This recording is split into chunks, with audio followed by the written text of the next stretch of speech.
नमस्कार, आपले स्वागत आहे ममताज खानदेश किचनमध्ये। आज आपल्याला ओल्या नारळाचा वापर करून एकदम मऊसूत आणि खुसखुशीत अशा नारळाच्या वड्या तयार करायच्या आहे। तर जवळच आता नारळी पौर्णिमा येत आहे। ह्या वड्या चवीला पेढ्याप्रमाणे अगदी तोंडात टाकताच विरघळणाऱ्या आणि रसरशीत अशा असतात। तर मी इथे एक वेगळी पद्धत वापरली आहे। या पद्धतीने बनवलेल्या वड्या चवीला तर चांगल्या लागतीलच, पण त्याचबरोबर इतक्या मऊसूत होतात की अगदी लहान मुलं म्हातारी माणसं सुद्धा या खाऊ शकतील। चला तर मग वेळ न लावता वड्या कशा प्रकारे बनवायच्या त्या बघूया। सुरुवातीला आपल्याला इथे एक ओलं नारळ घ्यायचे आहे। त्याचा पाठीचा काळसर भाग आपल्याला सुरीच्या किंवा किसणीच्या मदतीने काढून टाकायचा आहे आणि त्याचे छोटे छोटे तुकडे करून घ्यायचे आहे। आपल्याला एकाच वाटीने सर्व प्रमाण घ्यायचं आहे। तर असे 2 वाटी खोबऱ्याचे तुकडे मी मिक्सरच्या भांड्यात छान बारीक वाटून घेते। तर बघा, मिक्सरला बारीक वाटून घेतलं, पण त्यामध्ये काही तुकडे राहण्याची शक्यता असते। मग यामध्ये अर्धी वाटी दूध टाकून पुन्हा मिक्सरला बारीक वाटून घेऊया। तर अशा प्रकारे खोबरे पूर्ण बारीक तयार होते।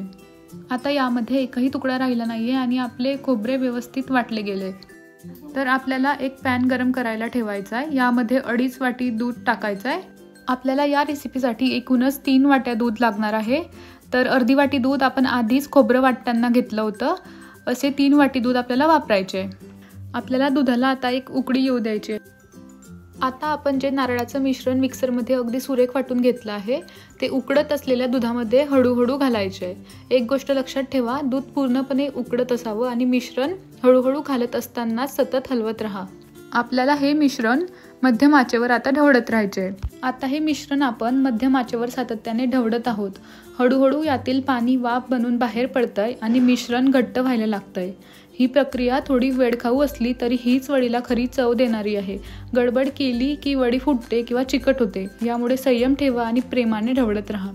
खास टीप, पॅनच्या बाजूने मिश्रण सुटायला लागलं की समजायचं आपली वडीची तयारी जवळ आली आहे।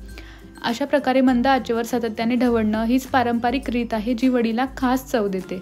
आता हे मिश्रण जोरात उकळायला लागलंय आणि बघा, शिंतोडे उडायला लागलेत। अगदी अंगावर येत आहे कधी कधी, म्हणून मी लगेच हलकंसं झाकण ठेवत आहे। पण लक्षात ठेवा, झाकण पूर्णपणे झाकायचं नाही आहे, थोडीशी फट सोडायची आहे, म्हणजे वाफ बाहेर पडत राहील। असा छोटासा उपाय केल्याने गॅसवरचं काम नीट राहतं आणि स्वयंपाकघरही साफ राहतं। आणि हो, झाकण ठेवलं आहे म्हणून विसरायचं नाही, मधून झाकण उचलून मिश्रण नीट ढवळत राहायचं, कारण या टप्प्यावर वडीची खरी कन्सिस्टन्सी ठरते। आता या मिश्रणामध्ये मी 3 चमचे दूध पावडर घालते आहे।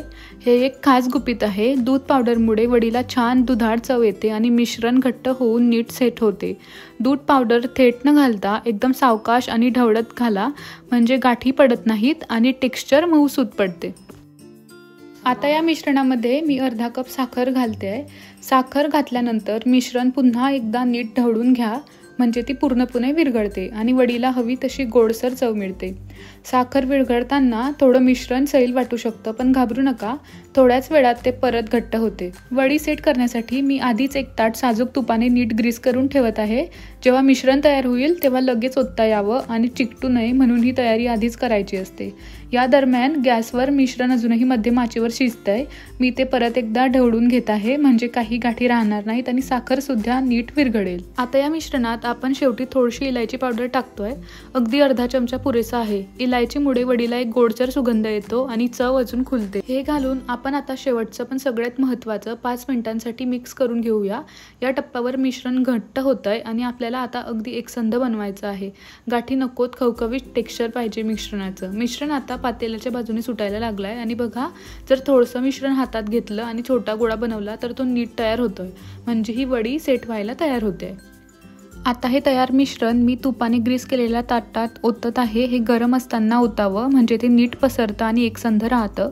सगळीकडे समसमान व्हावं म्हणून मी एका वाटीच्या मागच्या बाजूने ते हलकंसं दाबून नीट सेट करत आहे। वाटीच्या मागच्या बाजूला तूप लावलं तर मिश्रण वाटीला चिकटत नाही आणि पृष्ठभाग एकदम गुडगुडीत आणि सुंदर तयार होतो। आता आपलं मिश्रण ताटात व्यवस्थित पसरून झालं आहे। आपण त्याला 15 ते 20 मिनिटं सेट व्हायला ठेवूया। वडी आता पूर्ण थंड झाली आहे आणि बघा किती छान सेट झाली आहे। मी ती आता सुबक चौकोनी तुकड्यांमध्ये कापते। कापत असताना टेक्स्चरवरून लक्षात येईल वडी अगदी परफेक्ट जमली आहे। वरून थोडं पिस्ते आणि गुलाबाच्या पाकळ्यांनी सजवलं की ती दिसायला खूप आकर्षक दिसते आणि खायला तर अप्रतिम लागते। आता आपल्या ओल्या नारळाच्या वड्या रेडी आहे। एक वडी मी तुम्हाला कापून दाखवते। बघा तर किती इझिली निघते आणि किती व्यवस्थित स्क्वेअर शेप आलाय। तर या वड्या खायला तर खूपच सुंदर, रसरशीत आणि मऊसर असतात, अगदी पेढ्यासारख्या।